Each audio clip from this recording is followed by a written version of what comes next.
Welcome back to Med Creator 101 Podcast. I'm Mimi Banks, founder of MB Social, and I'm here as always with my co-host, Dr. Dustin Portella. Thanks, Mimi. Nice to be back with you. And today I'm excited for this episode because we have learned this firsthand in talking with so many other med creators that there's kind of a wall that you hit as you go on your med creator journey. You film a great video and you post it on a platform, and then maybe you want to post it on another platform, TikTok, YouTube, LinkedIn. You want to turn it into a reel, a short, a blog, a newsletter, whatever it is that you want to do. And now you're not just a doctor with a platform, you're a full-time content creator. And you've got to take time to download a video and re-upload it and type in your caption again. And so today we're talking about a tool that I use personally that I've recommended to a lot of other med creators, and that is called repurpose.io. It's a platform that automatically transforms one piece of content into many pieces of content and reposts it across multiple channels without you having to do the manual work of downloading, cropping, re-uploading, removing watermarks. And we are joined by the founders of repurpose.io, Hanny and Sean. Welcome to the podcast, guys. Awesome. Thanks for having us. We're so excited for you to be here. But before we jump in, there's two things I wanted to talk about. First of all, this is Med Creator's birthday month. We're celebrating 1 year of Med Creator, so it's really exciting. Started the podcast exactly 1 year ago.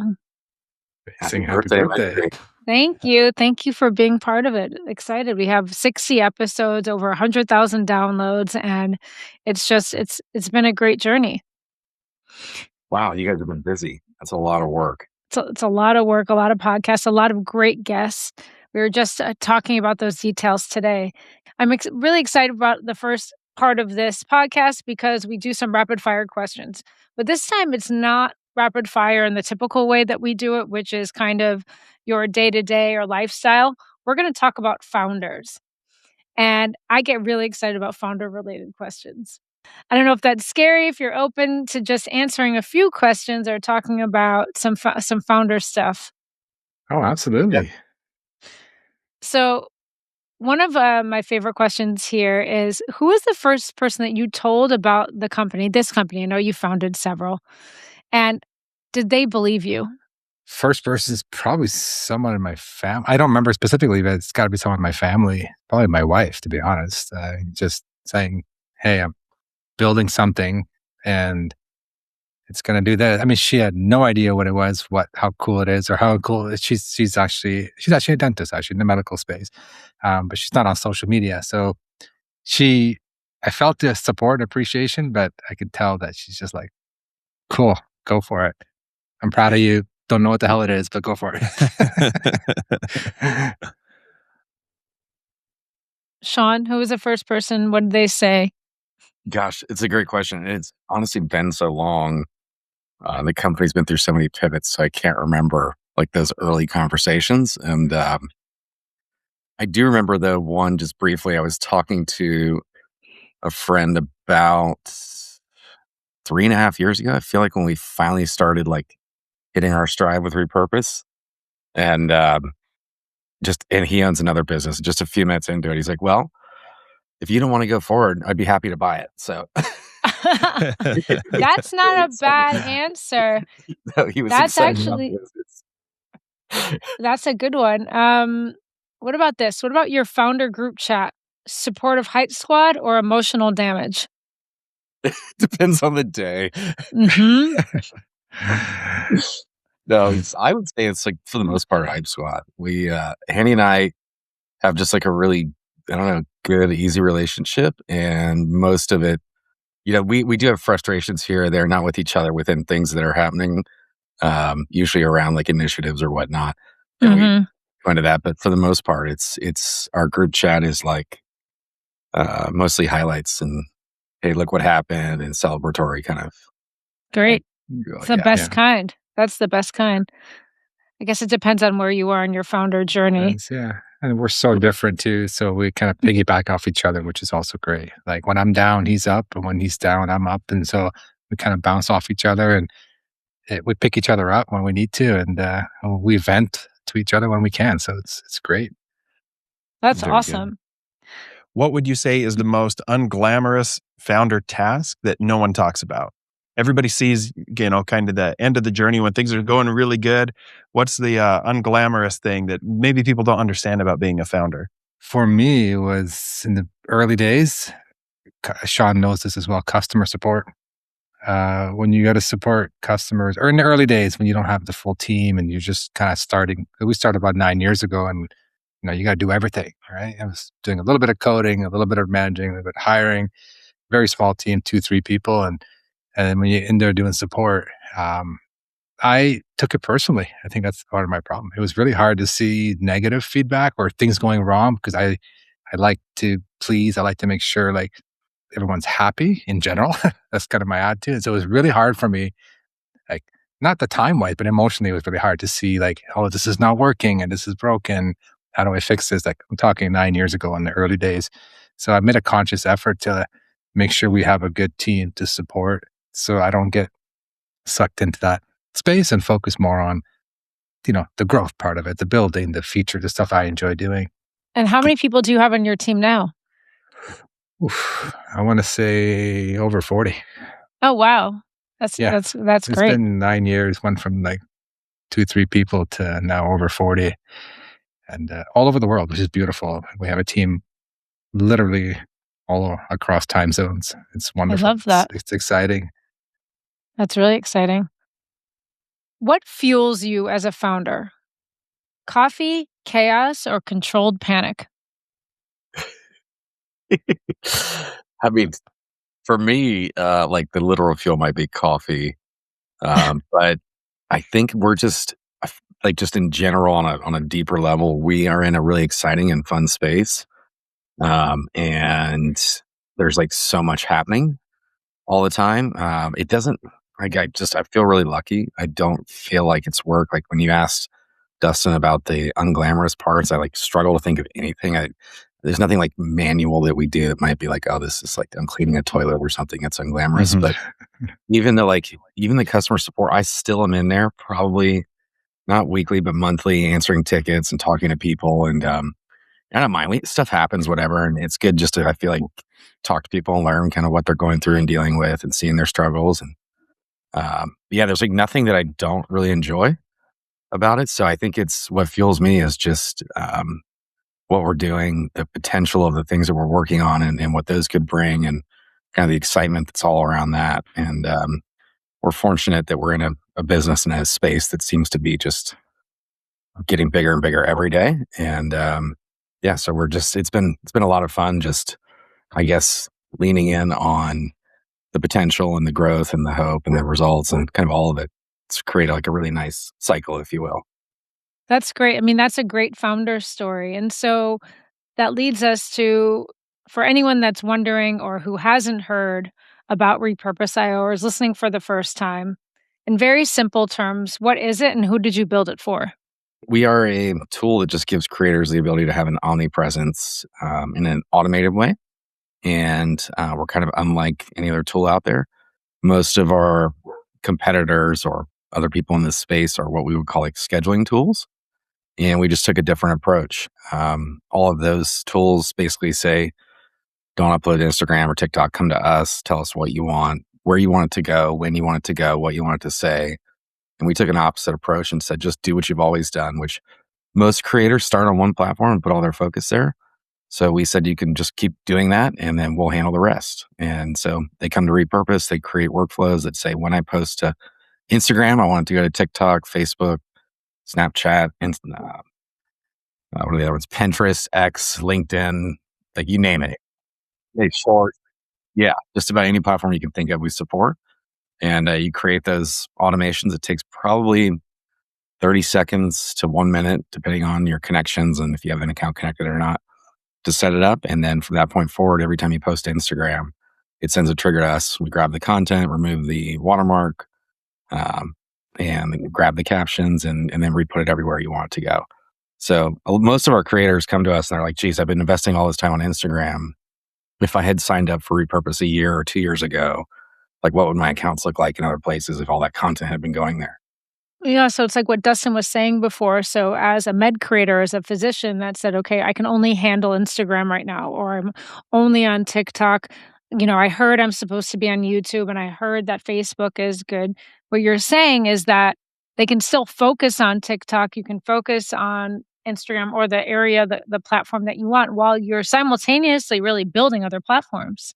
Yeah, without having to do any extra effort. And on that note, when you come to repurpose, we also, one of our other big MVPs is helping you get your past catalog over, your past inventory over to a new platform. You can post up to 5 pieces of content per day. So if you've got 500 TikToks or Instagram Reels and you want to put those on Shorts, you want to go to Facebook or Pinterest or LinkedIn or wherever, you just create those workflows and send up to 5 a day. And it really becomes like an accelerant to building a following pretty quick. We are seeing a real, like in the last 2-3 years, this has really changed. There's a real um, correlation with growth and engagement and frequency. And so those that are creating great content, the more they create, the better off they are, and the faster they're growing and the more engagement they get. So it's really helpful when people come to us and they've got a catalog somewhere else that they want to like start repurposing to a new platform.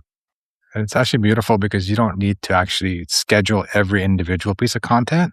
You can just say, I want to take my entire back catalog with a few clicks, say, up to 5 posts per day. It spaces them out automatically and hit go. And that's it. So like every 3-4 hours, it'll send the video from TikTok to YouTube Shorts, up to 5 per day. So like you're basically posting 5 times a day for the next X number of days until you go through your entire back catalog.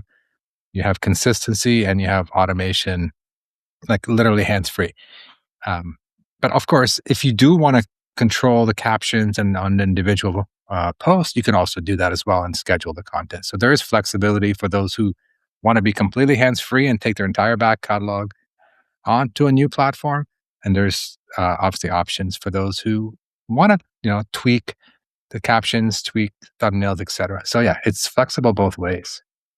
Yeah, and I've been making use of that. I recently, although I'm active on most any social media platform, I decided to get a little bit more active on X or what was formerly known as Twitter. And I set up that workflow to say everything that I've ever posted to Instagram, I want you to start repurposing that over to X. And then all of my old videos are now going up and I'll get on and I'll see that people are liking them or reposting them. And I had a physician friend who messaged me the other day and he said, "Hey, I've noticed you're posting on X a lot. Do you know something I don't know?" And I'm like, well, I just want to be present and I'm using this tool. And I think he went and signed up for it. He's like, this is going to save me 10 hours a week to utilize this tool. And so that was really cool to be able to share that because it was direct feedback. Somebody noticed like, hey, you've changed your game plan. Why and how? And was able to just point him in your direction for repurpose. So it's been very handy to just repurpose all that content. So I don't have to go back and make specific content for a new platform. And then once it catches up, it's just going to keep adding every new video that I post on Instagram right over to X, for example. I love the fact that it's the catch up, that it can take your old content and go back to a certain period of time. So it's like the constant flow, that's so cool. There's been a real rise in medical content in the last year to two. And I think it's been so amazing. For me, it's like everybody is interested in health at some point. And I'm sure there's different, like at different ages, it's more, the audience is more tuned in. But it has been so cool to me to see such a rise in so many really cool like doctor influencers and nurse influencers and just medical influencers come up. And I think from like a type of content, like it has to be one of the best. Like we always say in software, a total addressable market or TAM for healthcare is everybody, right? Like it's your heart. Yeah. Yeah. Your potential. So yeah, that's exactly what we're trying to do is say we need more physicians sharing high quality information, combating the misinformation, and trying to give them the tools, the expertise, the know-how to do that. And then also make it not overwhelming for them. And you guys do such a good job to make it not overwhelming and have that omnipresence.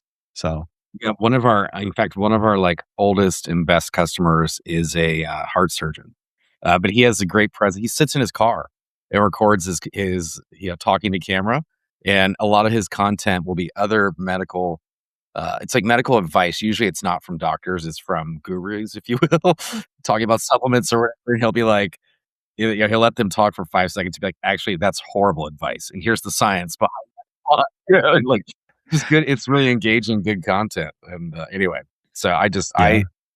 when you said you've been doing this for a year, I was thinking like, wow, you were probably right at the beginning of people starting to pay attention to this space. And anyway, I just think it's really cool, and kudos to you guys, and I guess everybody listening or paying attention. It's pretty neat to see the rise of it. Yeah. So for medical creators that use other tools to edit their videos, CapCut or Submagic, does how does repurpose fit into that workflow? And do you tie in with other tools, not just the platforms, but if somebody's using something to edit, can that tie into repurpose? Or I know you do some interesting things with even just Google Drive. If you upload photos to a Google Drive or videos to a Google Drive, I'd love to learn about just really trying to make this as easy as possible for medical creators to improve their workflow. Yeah. I think the overlying, like the whole design from day one was don't change the creator's habits. So they can use their favorite tools to create, whether it's the native TikTok app on their phone or Instagram app, which are pretty powerful. Like you can do pretty much everything, special effects, music, captions, all that on the TikTok app. Or if you prefer to do it on CapCut or Submagic, whatever tool you're comfortable with, don't change your habits. Do it, edit, create, shoot the way you want, and then you just post on one platform. And that's always been the goal. You just post that one on your primary, your favorite, your go-to platform, whether it's TikTok, YouTube, Instagram, whatever it is, and just focus on getting it there. And then once it's there, repurpose will take over, and it will grab it from there and do its magic and put it everywhere else for you. So it's kind of, again, part of the design. Just don't change the creators' habits. Make them use whatever tool they're comfortable with. So in that sense, we have kind of an integration with any tool, any platform, any of your favorite ways to create your content. I'm curious because you are tied into the APIs of all of these different companies. This is somewhat a personal question. I don't know how applicable it is to the whole audience, but is that difficult when these companies are changing their APIs? Do you have to constantly be coordinating and fixing bugs to make sure that the product keeps working? Yeah, it's a lot of fun though. Yeah. Right? We've been doing it for, we've been like, you tapped into the APIs for over 9 years now, especially with like Meta and Google and TikTok. And like, we pretty much have contacts with the developers, product managers when something goes wrong. And a lot of times it's not our fault. Like it's kind of funny. Like something breaks on TikTok side or Meta side, and then obviously the customers see the impact on repurpose, and then we go back to Meta and say, "Hey guys, we got an issue here. Your API is not doing this." And like, "Oh, thanks for letting us know. We didn't even know." Because I find it funny, but to be honest, like, and not to get too technical, but obviously, like the integration sometimes it's not obvious when something goes wrong. So when they hear it from us, or I'm sure others are reporting it as well.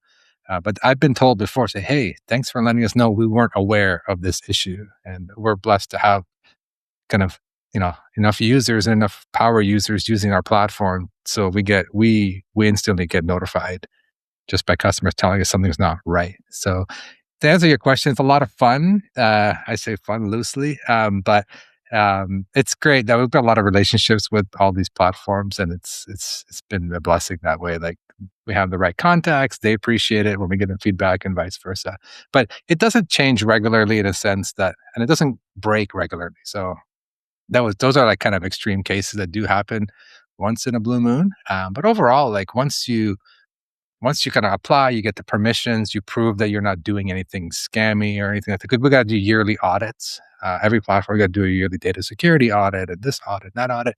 So like we've built that trust with these the Metas and the Googles and all of them.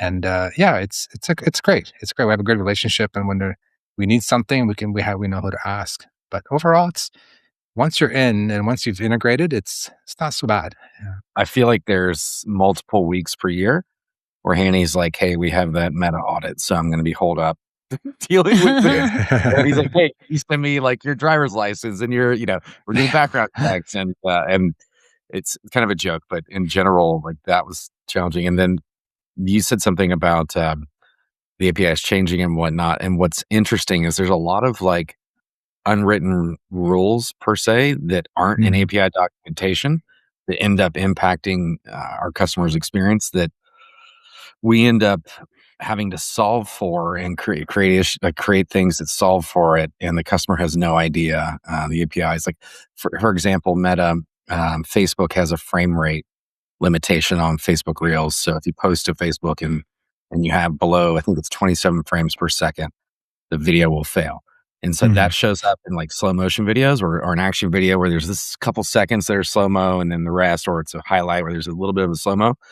And so this problem is probably times 100 across the different APIs and different issues we encounter. But we then built an engine on our side that when we get that error back, our system will go and grab that video file, rebuild the video file, speed it up 2 frames per second, 3 or whatever. Wow. That, and then repost the content. So we ultimately are going in and changing your content. You have no idea. So we make a whole new video and then post it. And it's so minute that most users wouldn't even be able to tell. Like it doesn't make So sense. it's optimizing the content for the platform, which would normally fail. And I would think that in some ways you might, as you're saying, more than the developers, and you're probably on top of the updates more than the average person. You almost Anyway. Yeah. And we're making them aware of like things that they didn't realize were happening and or features that they're missing. And they're like, oh, would that be of use to you? And we're like, well, yeah, that would be amazing. And okay, we'll add through. So there's like a lot that goes on there. And we have been, I don't know what we did to attract such a great audience, but we've got a really good audience of really good creators. And as a result, like I think our API usage across all platforms is like number 1, or at least in the top 3. But I think we're number 1 for most of them. And so it's been really great getting to that position because they're getting to that position because they're Well, I was going to say that's one of the hardest things in the world. Now, like we know if you guys need to talk to Meta or anybody, you guys are the ones to go to. We have a variety of people listening to us. You have the super experienced creators, but you have somebody that's new. How tech savvy do you have to be to understand your platform? Yeah, that's a really good question. And this is like a metric or KPI that we're like focused on. And that measurement is like when somebody signs up for a trial, they actually publish a video. And that means they've gotten use out of our platform. Connecting an account, creating a workflow doesn't give you any value, but actually publishing a video, you'll see the magic of it. And so we're like laser focused on that. And I think in the last year, we've moved that needle by like 300%, and we have some big changes coming. In general, we've made it easier and easier, and you don't need to be very technical. I know that's a long, really good roundabout way of saying it, but this is like it's super easy. And if you need any help, we have like for the most part on 24/7 support. When somebody signs up, and then 8 hours a week, we're doing live office hours during that business hours for most of connecting an account for most of the lead flow. It doesn't give Western World Flow actually publishing and we actually different times. So during those hours, like most of us, or sometime during the week where you can jump on and get any questions or help that answered and by like 300%. Yeah, so it's pretty easy. In general, want to figure it out easier. Just set aside 10 minutes. I know that's a long between figuring out on their own or saying it, but you'll be. It's super easy, and if you need any help, we have. Yeah, sometimes for the most part, the hardest 24/7 support. Remembering your password, and then 8 hours your social media accounts. Honestly, sometimes that's the biggest struggle. Hours from because you got to connect your, let's say, Snapchat. Western World. And people are like, "What's my password?" And we actually different times. So that's the part. It's not the actual repurpose. Sometimes setting it up. It's remembering your passwords is something that we answered. We've seen people. Yeah, so it's pretty easy. If you want to figure it out, like Sean said, we spend a lot of time and energy and between really paying attention to that initial onboarding. Because once you get it, it's different within 10 minutes than your typical social media tool. You're not uploading a file to repurpose. You're just telling it, take this video, connect your TikTok, connect my YouTube, and then make it go from here to here. And we've spent a lot of time. And like Sean said, literally a few weeks ago, we had another session where we're like, how do we make more people make that first connection between those two platforms so they can post their first video and then had that big aha moment. Like, wow, I just did nothing. And this content went from here to here on its own. Magic. I want more. So we've spent a lot of time on it. That's great. And you mentioned that one of your longest users is a heart surgeon. Can you share more about what he does or how he's used Repurpose? Yeah, it's Dr. Allo, ALO, and I think he always says he's cardiovascular surgeon or specialist or something. But he uses it to send content literally everywhere. I think he's on 6 or 7 platforms. Hanny, you can remember specifics. He reaches out all the time to you and shares testimonials. But Yeah, I don't have numbers like offhand, but I know that he was saying like it's been at least 5-6 years of him using, and I'm sure we have a testimonial screenshot somewhere in our Google Drive right now. But he's always coming back. He's like, he goes, I can't thank you enough. I would never have an audience on this platform without Repurpose because I would have to manually put all this content there, and I wouldn't do it. Like, there's just no time to be putting the content here and here and here. I remember seeing him a lot on X, not like recently, but one of his platforms he went on was X. It's like I was building my audience there now. Yeah, and it's like I don't know. We just keep hearing that he couldn't have done it without Repurpose because of just the amount of time that it takes to do it manually.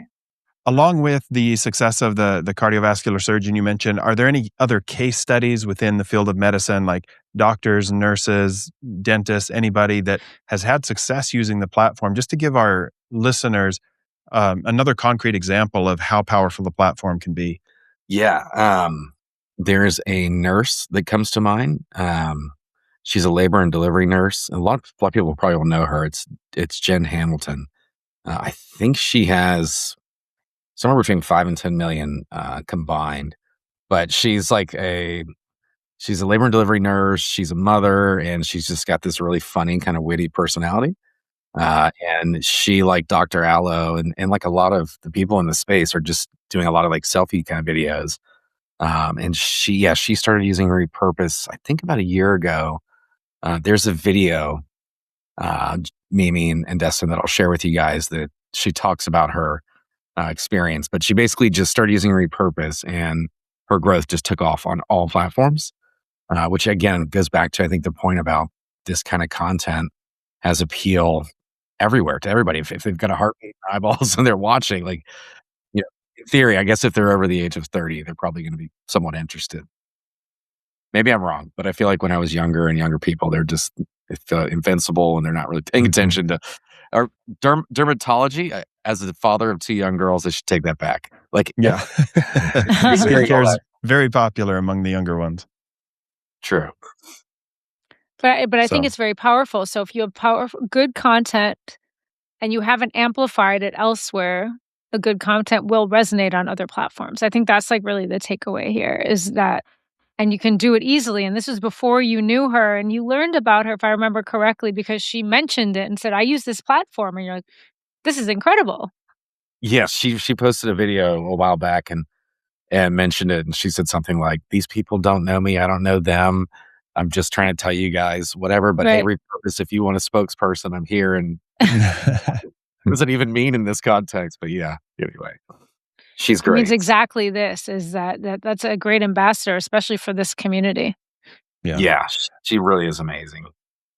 Well, it really gets to something we were talking about before we started recording the episode is everybody worries about the differences in the algorithms and what each platform wants. And yeah, each platform has their own objectives and things they're trying to accomplish. But ultimately, if you can create good content, it will find an audience. And Mhm. if you can improve your workflow, decrease the time you spend having to upload, there's in my mind, and I've used every AI tool that you can find. I've used every scheduling tool out there, and I haven't found one that saves me more time than Repurpose to take a video that I make in one place and repurpose it in all the other platforms. So So, awesome. and I want to just like be very clear about the process then. So essentially, if Dustin posts a video on Instagram, he doesn't then have to download, re-upload, copy paste captions, update everything, go then to TikTok, to Facebook, to LinkedIn, to X.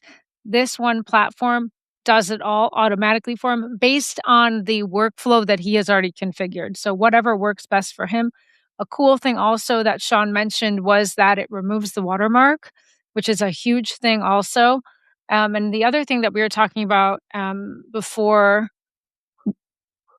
was the idea that you can configure it to how you want. Because I used to have an issue as a social media person with the Repost app, is that you would see like the logo on the bottom and it was like, reposted with Repost app. And it just looked like everything was like so copy paste and it wasn't adjusted for the platform.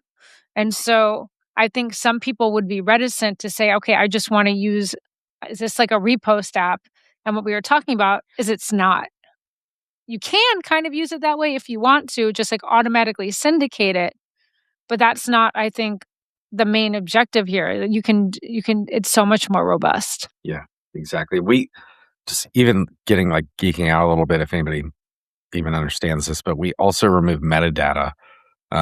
Yeah, I don't think this is as true as it was 2 years ago or 3 years ago, but there used to be a little bit of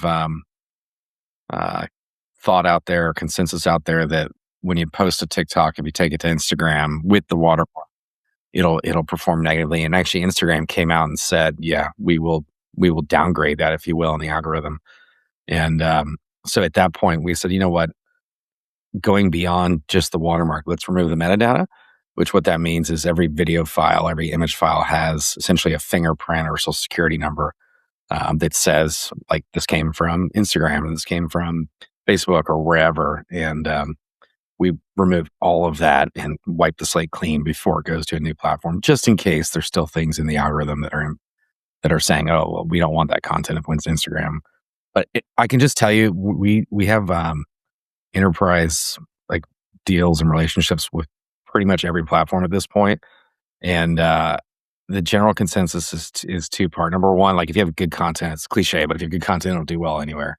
And number two, AI is making a lot of the decisions with the algorithm anymore. So a lot of the old rules are just out the window with post at this time of day and get likes and comments and engagement early thing. And in your first 1,000, like a lot of that's just out the window. And there's literally a brain computer watching your content and going, this is good content or bad content, and then giving it some sort of score that dictates how it shows up in the algorithm. And we're seeing that same brain, if you will, scan old content and then resurface posts that you might have posted a year ago that maybe got a few thousand views or some small views, and then it'll just take off out of nowhere 12 months down the line or a year later or whatever. I'm sure, I don't know, Dustin or me, if you guys have seen that happen, but most people.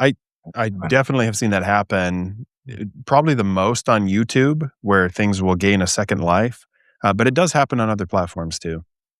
Yeah. And YouTube's interesting too. A lot of that is like keyword related or situation related. Like YouTube, really, of any platform, people go there generally with an intent to search something or to watch something.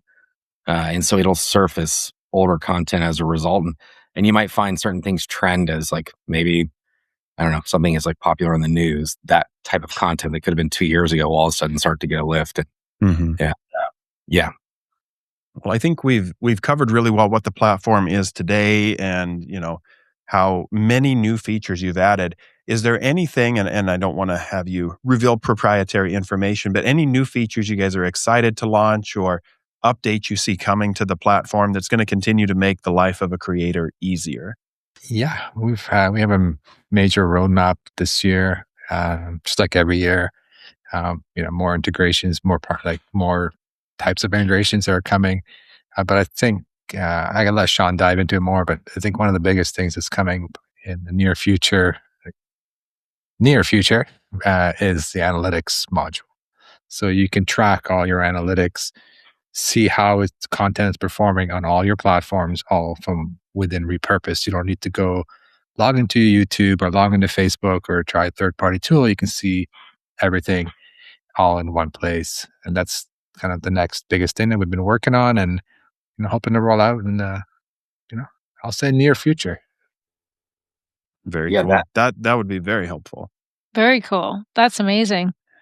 we're really excited about it. I think we have like a pretty unique opportunity since we pull the content from one destination and send it to other places. We know which content from Instagram matches up with your TikTok or your Facebook content. So Mhm. we have the ability to show you in a consolidated level how each particular post did.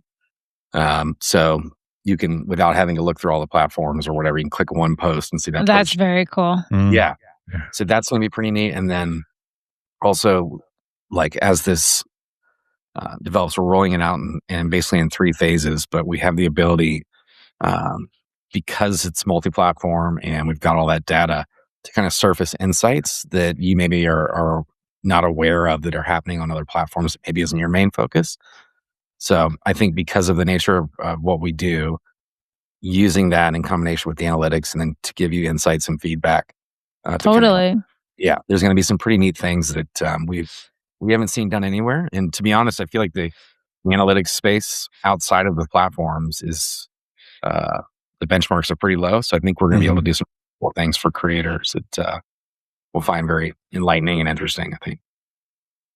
Well, I'm personally excited to check that out because I've been using the platform quite a bit, and you guys have really developed a great tool. And I, will definitely be sharing a link in the podcast show notes so that people can check it out.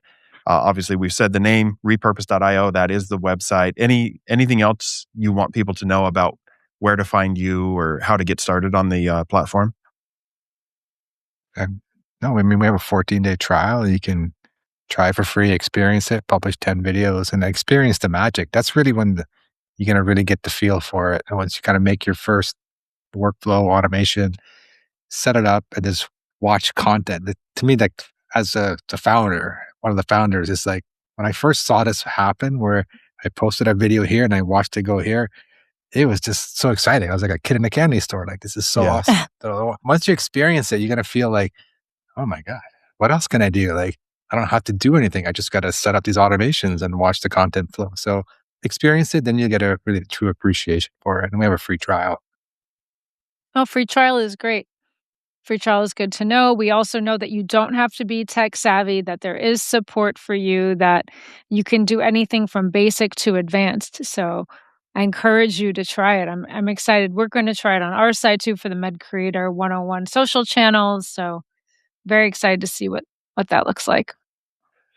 Well, Hanny and Sean, thank you so much for joining us today. And we hope that the audience has found this incredibly helpful. I have no doubt that they will. Repurpose.io. Definitely check it out. We'll have a link directly to that in the podcast show notes or the YouTube video description for something that will save you multiple hours a week in your journey as a medical creator.